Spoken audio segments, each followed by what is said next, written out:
Catherine, as we know, is going through her own difficult health woes right now. And as I've often said, I get very angry when, certainly papers are trying to push the narrative forward. I often think with people who are going through illnesses, it's very difficult because everybody's different. When they say things like, oh, they'll be right in 5 weeks or a month. None of us are the same. We all take our own road, don't we? And it's misconstruing really to have somebody say, oh yeah, they'll bounce back. You don't always, it takes a bit of time. But of course, with Catherine, the Princess of Wales, she had another huge battle to contend with. One that's now apparently rearing its ugly head once again. As ever, let me explain.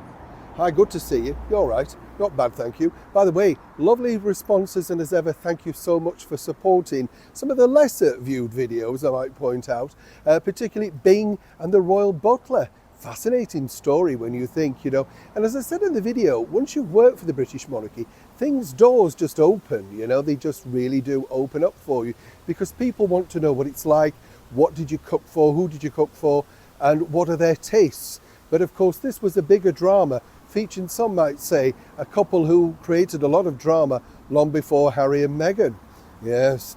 Now, something that really did create a lot of drama earlier this year was the sad news about the health woes of Catherine, the Princess of Wales. And as I said at the time, it's a very difficult thing, is it? Because all of these ridiculous people putting out these rumours about all sorts of stuff, nobody in the royal beat truly knows what the full issue is. It's kept very much a close family secret. But the bigger problem that Catherine really ensued, alongside, of course, His Majesty the King, was their visit to the now famous, infamous, some might say, London Clinic. Now, the London Clinic has been treating members of the British monarchy for over 100 years. And as I told you before, it's been the scene of many medical high dramas, including the terrible situation for Dame Elizabeth Taylor in the early 1960s, while she was taken ill over here filming the now wonderful Cleopatra. All sorts of dramas there, Eddie Fisher at the door, Richard Burton at the door, lots of flowers. Even as I pointed out, the Queen sent her own personal physician to see if he could assist Dame Elizabeth, resulting in a lifelong friendship. But as you know, there was a situation developing with the London Clinic, and that was because, of course, apparently people were trying to access private medical royal records. Not just medical royal records, which has now emerged, and as ever we have to say allegedly, but other people in there of high level caliber too. Very rich people. Now, one might suggest, what would they want with these records? Well, it's quite simple. Blackmail, selling them to newspapers, digital platforms, and of course, given the fact that His Majesty the King had withheld exactly what type of cancer he was personally suffering from. Likewise with Catherine, the Princess of Wales.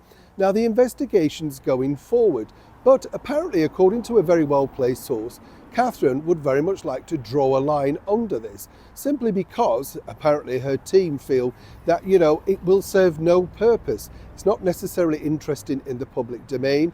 And more importantly, if it is going to be dealt with, she'd like it to be dealt with very privately. Naturally, over here and across the world, the tabloid was very much like to push this other narrative. Now, I would say, and I'd love to know your opinion on this, which side do you fall on? Personally, being honest, I would say that Catherine has the right for this to remain a private matter, as does His Majesty the King. But of course, the London Clinic have another issue, which is to try and clear their own personal name. This looks bad and unreflective on their business. The fact that somebody working, not just one person, but apparently 4 people working inside that clinic had access to medical records. You get the picture. So moving forward, Catherine apparently and the King have asked if this could remain a lid on it, a simple private matter. But apparently the London Clinic are at odds wanting to clear their name in the public domain. The woes of the Princess of Wales sadly never seem to subside for long. But what do you think should happen next? And do you think Catherine and the royal team will be able to, put a lid on it finally? Interesting, don't you think? Neil Sean in the very heart of Yorkshire.